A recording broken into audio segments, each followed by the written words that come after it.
ഇടുക്കി മാങ്കുളം ഗ്രാമപഞ്ചായത്തിലെ ആനക്കുളത്ത് പുഴയിൽ വെള്ളം കുടിക്കാൻ കാട്ടാനകൾ എത്തിയോ എന്നറിയാൻ ടെലിഗ്രാം ചാനലുമായി വനംവകുപ്പ്. ആനക്കുളം എലഫന്റ് ഓരി എന്ന പേരിലാണ് വനംവകുപ്പ് ചാനൽ തുടങ്ങിയിരിക്കുന്നത്. ചാനലിൽ നോക്കി ആനയുണ്ടോ എന്ന് ബോധ്യപ്പെട്ടതിന് ശേഷം മൂന്നാർ പോലുള്ള മേഖലയിൽ നിന്നും സഞ്ചാരികൾക്ക് ഇവിടെ എത്തി ആനക്കൂട്ടത്തെ കണ്ട് തിരിച്ചു പോകാൻ സഹായകരമാകുന്നതാണ് പദ്ധതി.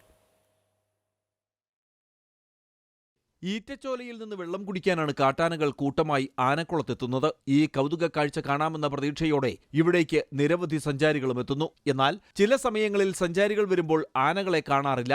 ഇതിന് പരിഹാരമായി ആനക്കുളം എലഫന്റ് ഓര് എന്ന പേരിൽ ടെലഗ്രാം ചാനൽ തുടങ്ങിയിരിക്കുകയാണ് വനംവകുപ്പ്. ആനക്കുളത്ത് ആനക്കൂട്ടം വെള്ളം കുടിക്കാനെത്തുന്ന സമയത്തു തന്നെ തത്സമയ ദൃശ്യങ്ങൾ സഹിതം സഞ്ചാരികൾക്ക് അറിയിപ്പ് നൽകാനാണ് ചാനൽ സജ്ജമാക്കിയിരിക്കുന്നത്. കാട്ടാനകളെ കാണാൻ ഇവിടെയെത്തുന്ന സഞ്ചാരികളുടെ ബുദ്ധിമുട്ട് ഒഴിവാക്കുകയാണ് ലക്ഷ്യം. ചാനലിൽ നോക്കി ആനയുണ്ടോ എന്ന് ബോധ്യപ്പെട്ടതിനു ശേഷം മൂന്നാർ പോലെയുള്ള മേഖലകളിൽ നിന്ന് സഞ്ചാരികൾക്ക് ഇവിടെയെത്തി ആനക്കൂട്ടത്തെ കണ്ട് തിരികെ പോകാൻ കഴിയും. ഇതുവരെ ആനക്കുളത്ത് ആനയുണ്ടോ എന്ന് തദ്ദേശീയരായ ആളുകളെ ഫോണിൽ ബന്ധപ്പെട്ടതിനു ശേഷമാണ് സഞ്ചാരികളെയുമായി ജീപ്പ് ഡ്രൈവർമാർ എത്തിയിരുന്നത്. മാങ്കുളം ഫോറസ്റ്റ് ഡിവിഷനാണ് ടെലഗ്രാം ചാനൽ ഒരുക്കിയിരിക്കുന്നത്.